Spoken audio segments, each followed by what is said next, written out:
Ancora una baby gang all'opera a Treviso. 3 giovani di 16, 18 e 30 anni hanno rubato l'altra notte una Volkswagen Touran del valore di 50.000 euro parcheggiato lungo il Put a Treviso.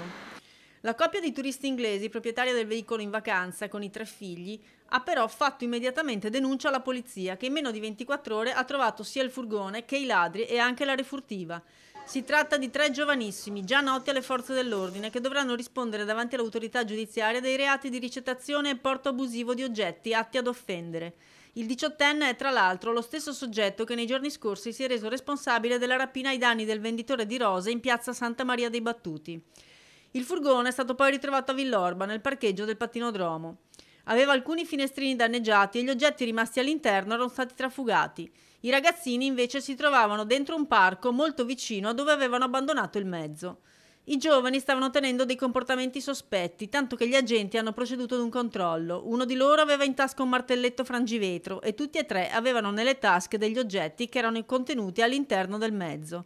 Immediata quindi la denuncia a piede libero per tutti e 3. E non si è ancora spenta l'eco dell'aggressione subita dall'avvocato Barbara Vidotti in pieno giorno in via Cavour, episodio per il quale anche il presidente Luca Zaia ha espresso vicinanza e solidarietà alla vittima, anche se i commercianti di Borgo Cavour ribadiscono che la zona è sicura e si tratta solo di una bravata. Come presidente del Borgo mi dispiace dell'accaduto. Secondo me è una bravata dei ragazzi proprio. Non credo che il Borgo sia così pericoloso. Non abbiamo mai avuto confusione, non abbiamo mai avuto nessuno noi qua. Noi siamo qua dalla mattina alle 7 e la sera alle 8, 8 e mezza, quindi il Borgo qua da noi è vissuto ampiamente. A parer mio il quartiere è sicuro, frequentato comunque da studenti, professori, ci sono studi di avvocati, commercialisti, quindi c'è una zona sicura anche con i ragazzi. Io che lavoro con i ragazzi, sono sempre bravi ragazzi, non possiamo lamentarci qui. Certo può succedere che ci sia